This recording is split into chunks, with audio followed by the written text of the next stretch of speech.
안녕하세요. 한 주간 평안하셨나요? 날씨가 점점 추워지고 있는데 또 건강 조심하시고 또 주님의 평안이 또 주님 안에서의 기쁨이 여러분의 삶 속에 가득하길 바랍니다. 이 시간 우리 소요리 문답 계속해서 공부하도록 하겠습니다. 먼저 우리 오늘은 이제 칠문을 배울 차례인데요. 그 전에 우리 성경 봉독을 함께 하고 그다음에 내용을 들어가도록 하겠습니다. 오늘 말씀은 사도행전 17장 26절의 말씀입니다. 사도행전 17장 26절의 말씀입니다. 우리 다 함께 봉독하겠습니다. 시작. 인류의 모든 족속을 한 혈통으로 만드사 온 땅에 살게 하시고 그들의 연대를 정하시며 거주의 경계를 한정하셨으니. 아멘. 오늘은 우리 제7문 하나님의 작정에 대한 내용을 살펴보도록 하겠습니다. 제가 여러분에게 질문을 하면 여러분들은 우리 구역원들과 함께 한 목소리로 그 답을 하시면 되겠습니다. 제7문 하나님의 작정이 무엇인가요?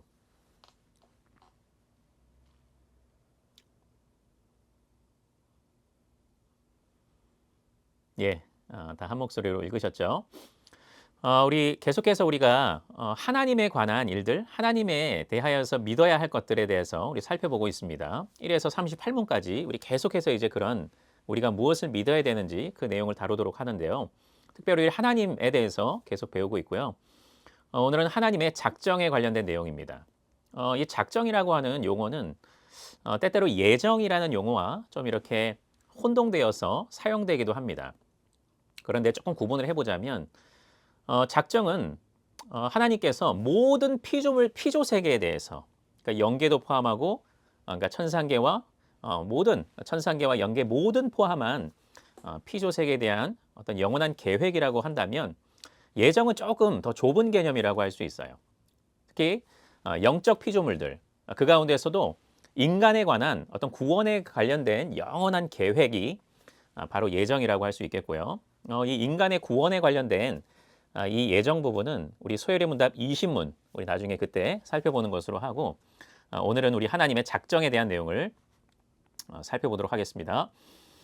먼저 하나님의 뜻에 따른 영원한 계획에 관련된 내용을 살펴보도록 하겠습니다. 하나님의 작정은 일어날 모든 일들을 미리 정하신 하나님의 영원한 계획이라고 할 수 있습니다. 성경은 천상계 그리고 영계, 말하자면 전 우주 세계에 대해서 삼위일체 하나님 사이에 어떤 모종의 논의가 있었다고 그렇게 증거하고 있습니다. 그런데 그 논의 시점이 언제냐? 이 세상이 있기 전이에요. 그러니까 말하자면 창세 전이라는 거죠. 시간과 역사가 존재하는 그 시작 전에, 그러니까 영원 전에 어떤 삼위일체 하나님 사이에 어떤 논의, 어떤 협의가 있었다는 것을 우리에게 증거하고 있습니다.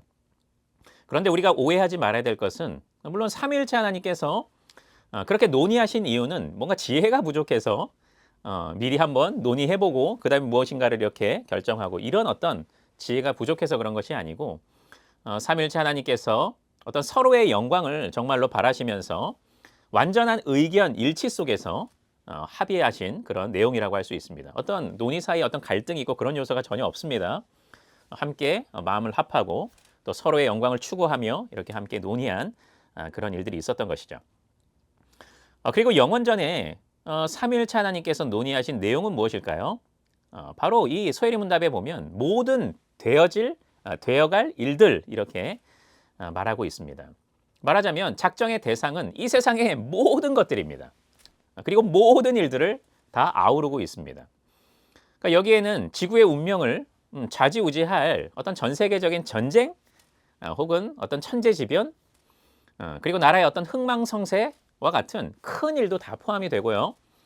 여기 안에는 정말 작고 사소한 일도 다 포함되고 있습니다.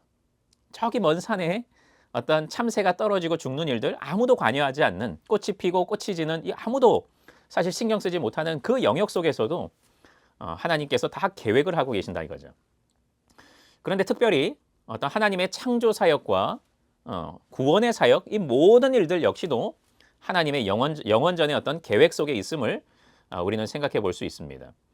아담이 선악과를 따먹었잖아요. 그렇죠?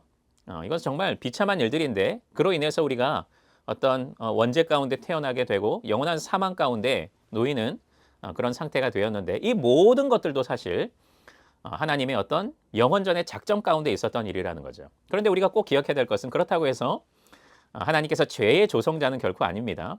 인간은 자신의 자유로운 선택에 의해서 어떤 죄를 지었는데 어쨌든 이 모든 일들까지도 하나님의 참 신비롭고 놀라운 영광스러운 어떤 작정 속에서 영원한 작정 속에서 이 일들이 있었다는 것입니다. 어쨌든 하나님은 참되신 하나님이시기 때문에요. 우리 지난번에 우리 참되신 하나님 내용 살펴보았는데 그 존재와 성품에 있어서 진실하시고 참되신 하나님이시기 때문에 결코 죄의 조성자는 아니라는 사실도 기억하면서 이렇게 하나님의 영원전의 어떤 작정에 대해서 우리가 좀 생각해 봐야 될 것 같습니다. 그래서 이런 죄 문제도 그렇고요. 죄로 인해서 어떤 일이 벌어졌습니까? 예수님께서 이 땅에 오셨잖아요. 참 인간, 참 하나님, 참 하나님이시자 참 인간으로 이 땅에 오셨는데 그리고 십자가 달려 돌아가신 이 모든 일들, 부활하신 일들, 승천하신 일들, 이 모든 일들도 하나님의 영원전의 계획 속에서 일어난 일임을 우리는 기억해야 되겠죠. 그러므로 역사는 결코 어떤 우연의 역사라고 할 수 없고 아주 필연의 역사라고 할 수 있으며 무의미한 역사가 아니고 아주 유의미한 그런 역사라고 우리는 생각해 볼 수가 있겠죠. 그런데 하나님의 작정은 하나님께서 일방적으로 정하신 하나님의 주권적인 뜻이라는 것도 우리는 반드시 기억해야 될 것입니다. 즉 하나님의 작정에는 그 어떤 외부적인 원인이 존재하지 않아요. 그러니까 저와 여러분들 어떤 피조물들이 하나님의 어떤 계획이나 하나님의 작정, 하나님의 어떤 뜻 거기에 전혀 관여할 수 없는 정말 하나님의 작정은 이런 무조건적인 속성을 가지고 있다는 것을 우리는 기억해야 될 것입니다. 성경의 예를 들자면요. 하나님께서 고레스가 이미 태어나기 전에 그가 태어나기 약 한 150년 전에 그가 모든 전쟁에서 승리할 것 그리고 이스라엘을 아주 선하게 대할 것 여러분 고레스 칙령 그 이야기 알죠? 그렇죠? 고레스 칙령을 이렇게 선포를 하는데 그들을 즉 이런 바벨론 포로에서 예루살렘으로 귀환시킨다는 그런 명령을 내렸잖아요. 그렇죠? 이 모든 일들도 고레스가 있기 150년 전에 이미 선포가 되었던 하나님의 영원한 작정 속에 있었던 그런 사건임을 우리는 또 알 수가 있다는 것이죠. 또한 바울은 이사야의 토기장의 비유를 들면서 하나님께서 인간의 삶을 작정하실 권리가 있다는 것을 선포하고 있죠. 토기장이에게 귀하게 쓸 그릇이 있고 천하게 쓸 그런 그릇이 있다고 그랬잖아요. 이것이 바로 하나님의 어떤 작정에 대한 어떤 성경 구절이라고 우리가 할 수 있겠죠. 이처럼 하나님의 작정은 영원하고 주권적이어서 절대로 실패하지 않습니다. 하나님의 작정은 반드시 성취합니다. 우리 잠언 19장 21절 말씀을 보면 이렇게 말합니다. 사람의 마음에는 많은 계획이 있어도 오직 여호와의 뜻만이 완전히 서리라 라고 얘기하고 있어요. 이사야서 14장 24절에도 보면요. 만군의 여호와께서 맹세하여 이르시되 내가 생각한 것이 반드시 되며 내가 경영한 것을 반드시 이루리라 라고 이렇게 하나님의 작정은 반드시 성취된다는 사실을 이렇게 증거하고 있습니다. 그리고 하나님의 작정은 그분의 완전한 지혜에서 비롯되었기 때문에요. 절대로 변하지 않습니다. 저희는 지혜가 부족해서 우리 계획을 날마다 수정하잖아요. 상황에 따라서, 형편에 따라서. 그런데 하나님의 지혜는 완전하기 때문에요. 그분의 어떤 작정은 절대로 변하지 않고 오류나 어떤 실패의 가능성이 전혀 없는 그런 완벽한 완전한 작정이라는 사실을 우리는 기억해야 될 것입니다. 다음으로 우리 하나님의 영광을 위한 계획이라는 내용을 살펴보도록 하겠습니다. 우리가 좀 전에 살펴본 대로 하나님께서 영원전에 일어날 모든 일들을 다 정하셨다 그랬죠. 그런데 그 목적이 무엇일까요? 왜 하나님은 영원전에 이 땅에서 천상계와 영계에 일어날 모든 일들을 다 계획하시는데 그 목적은 무엇일까요? 바로 하나님의 영광입니다. 삼일체 하나님께서는 당신께서 영원전에 계획하신 모든 것을 하나도 빠짐없이 다 성취하시면서 당신의 속성을 드러내십니다. 그분의 지혜, 그분의 능력, 그분의 어떤 선하심, 그분의 공의, 그분의 은혜, 자비 이 모든 것들을 드러내셔서 영광을 받으시는 거죠. 저희가 인간들은 그것들을 바라보며 하나님의 어떤 높고 위대하심 그런 것들을 찬양할 수밖에 없게 되는 것이죠. 특히 하나님의 창조와 그리스도 안에서의 어떤 구속의 작정은 하나님이 찬송받기에 합당한 분이심을 잘 드러내고 있고 당신의 백성들의 마음을 감화감동시켜서 하나님께 찬양과 영광을 올려드리게 합니다. 우리 요한계시록 4장 11절에 보면 하나님의 창조 사역에 대한 어떤 찬양을 노래하고 있거든요. 이렇게 고백합니다. 우리 주 하나님이여 영광과 존귀와 권능을 받으시는 것이 합당하오니 주께서 만물을 지으신지라. 만물이 주의 뜻대로 있었고 또 지으심을 받았나이다 하더라 라고 얘기하고 있습니다. 또한 그분의 구원 사역에 대해서 또 사도 바울이 이렇게 노래하고 있습니다.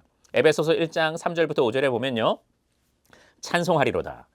하나님 곧 우리 주 예수 그리스도의 아버지께서 그리스도 안에서 하늘에 속한 모든 신령한 복을 우리에게 주시되 곧 창세 전에 그리스도 안에서 우리를 택하사 우리로 사랑 안에서 그 앞에 거룩하고 흠이 없게 하시려고 그 기쁘신 뜻대로 우리를 예정하사 예수 그리스도로 말미암아 자기의 아들들이 되게 하셨으니 라고 이렇게 고백하고 있습니다.